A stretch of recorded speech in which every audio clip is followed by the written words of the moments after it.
Hey guys, Simon back again for the Modern Awakened Perspective, your map for the path to enlightenment. I've got my second video of the day here. I've got a couple actually that I did some research on over the weekend. Didn't do any videos on Saturday or Sunday, so I've got a couple, quite a few actually here for Monday. I may get to all of them, I may not. There's quite a bit of them. So, but I do want to do this one here. This one's about the blackout in Venezuela. I don't know if you guys have heard about that, but it's actually pretty serious, and it has implications for more than just their country, actually. A lot of lessons to be learned from what's going on there. So let me go ahead and get into the story here. Last Thursday is when it started, and that was actually the largest and worst blackout on modern record in Latin America. It started there on Thursday in Venezuela.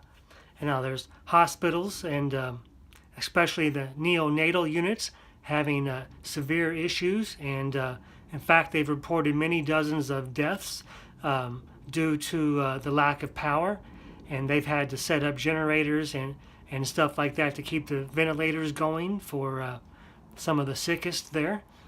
But again, there's been many dozens of deaths reported due to the blackout. There have been conflicting accounts about the cause of the power outage. President Maduro, who's recently been under a lot of fire, even like countries like the United States wanting regime change there. But Maduro has blamed the grid failure on an attack to sabotage by the U.S. on a hydroelectric dam there. He said that the electricity war that has been waged, and that there's been multiple cyber attacks on their electrical system.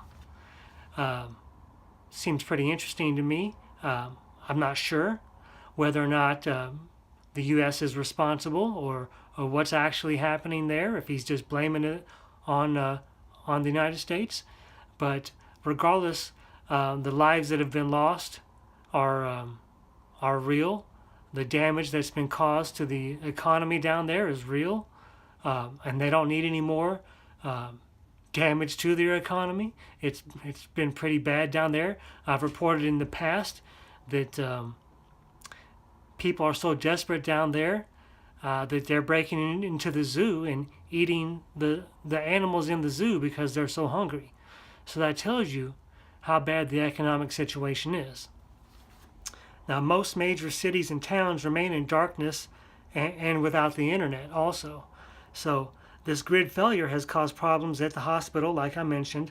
Also has caused many of the business transactions to be cash only. Now, this has made things difficult because their dollar, the bolivar, is nearly worthless because of the hyperinflation that's been going on down there. Like I said, it's getting pretty bad.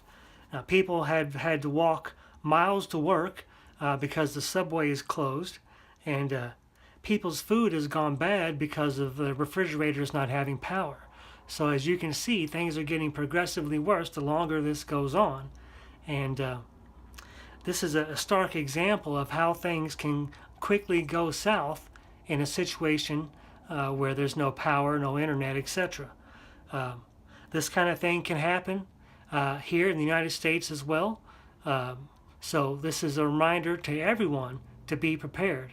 You need to have a decent supply of water, of food, and even cash on hand. So there might be a situation where you can't even get some money out of the ATM.